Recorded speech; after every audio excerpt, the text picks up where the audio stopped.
I'm Amy A. Cowan, and this is Mindful of Marbles book reviews, in which I read books that I find at thrift stores, used bookstores, library sales, basically books that are secondhand. If you're ever interested in reading any of these books, I highly recommend going to your local library and finding them. Now, with that said, in this inaugural review, I read Kate Chopin's The Awakening, in which I started a book review series. A 19th century woman adds some excitement to her life, and I confuse a couple of definitely-mustachioed men. What does one do with the review of a classic? I mean, how should I review this? Should I be using the text as a way to understand a previous, very far removed generation? Is this an opportunity to recontextualize the novel's themes into today's standards? Should I just review the book regardless of its historical merit? How important is historical merit? By choosing The Awakening by Kate Chopin as the first regular book I review, I may set an unintended precedent for future reads wherein I'm stuck reading classics.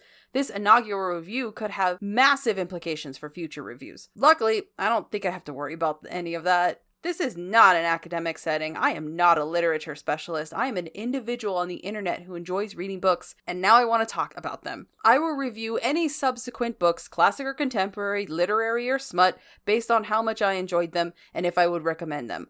Will I recognize the historical importance of a text? Of course, I believe period context is important.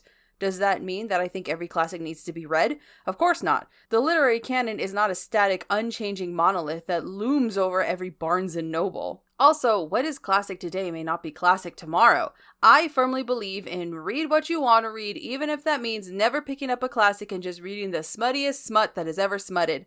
I'm just happy to encourage reading. Even if you disagree with every pump of blood through your heart, I'm just happy to be able to talk about my lifelong passion for books and maybe give a few recommendations. Additionally, I think this book is perfect. I found it at a used bookstore I frequent. The idea behind this series is that I review books that I stumble upon. What's a more perfect encapsulation of this series than a flimsy paper book with somebody else's college notes in it? One with a price tag sticker from a defunct, fondly remembered bookstore on the back. The Awakening is that book. That being said and out of the way, I cannot say that I loved my time with Kate Chopin's 1899 novel, The Awakening. The writing is beautiful, and it is one of the most important feminist works, but the novel is not for me. I prefer things to happen while I'm reading.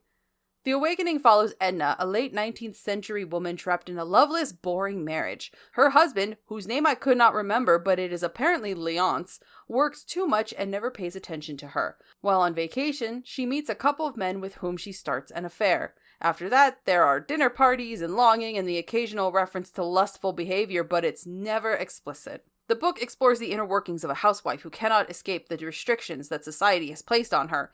The book was considered taboo, despite its lack of explicit language. How dare we think of a mother as a sexual being? How dare a woman wish for more than motherhood? How dare a woman long for desire?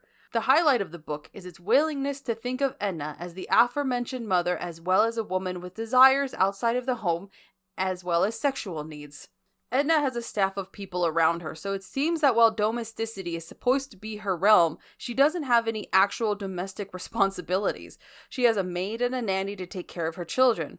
Only a woman who has that much help would have enough free time to entertain 2 extramarital companions. However, I don't think the moral of the story is fire some people and you'll be guaranteed marital fidelity. That would be a bizarre thesis statement for a book about how women should be seen as more than domestic servants. I'm sure the help, quote-unquote, is meant to mirror Edna. They have jobs, but those jobs are still relegated to domestic roles. Interestingly, they are in a worse position than Edna because, presumably, they also have families they take care of. They care for their families as well as Edna's. It's all very limiting. Edna never thinks about this, so she's kind of selfish in this way. Chopin is saying that women can be lots of things, both good and bad, a dreamer, a lover, a cheater, and a self-centered asshole. However, the language is dense and it's missing the shock value that it may have engendered when it was first published in 1899. This book is like a grandmother book to Wifey by Judy Blume, another book about infidelity. I don't think Wifey is as shocking today as it was when the book was published in the 70s.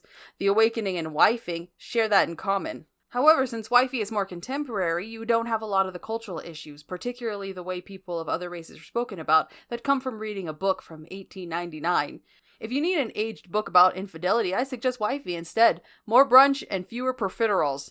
The Awakening is a good book to read if you want a glimpse into women from that specific period, or if you really enjoy long scenes around tea time and vacations that last months.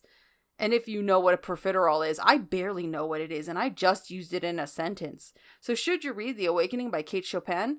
3.5 stars out of 5. If you enjoy the genre, it's something you should try.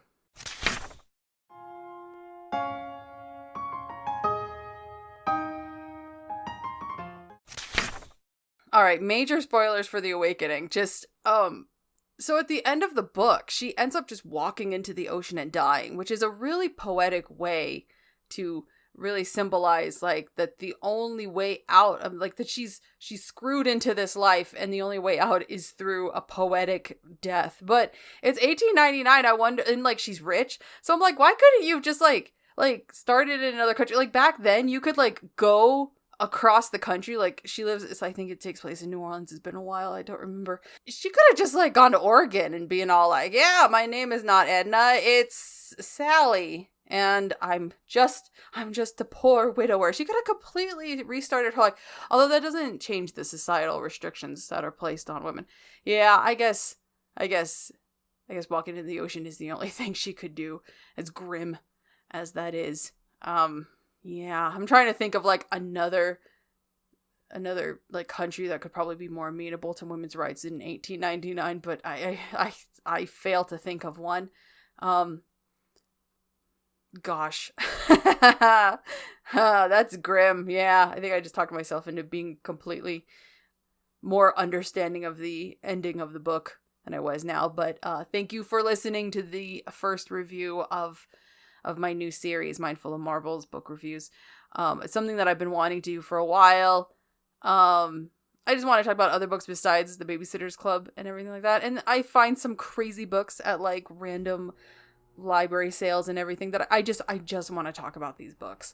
They have, like, crazy covers and I just want to tell you all about them. I'll leave all kind of really big spoilers for this section. So thank you for continuing to listen through the ending credits. Remember, if you're interested in any of these books, I highly recommend going to your local library and finding the specific book. Libraries are peachy keen. So thank you for listening. As I'm Amy A. Cowan. You know what? Visit your local library. Keep reading. Later days.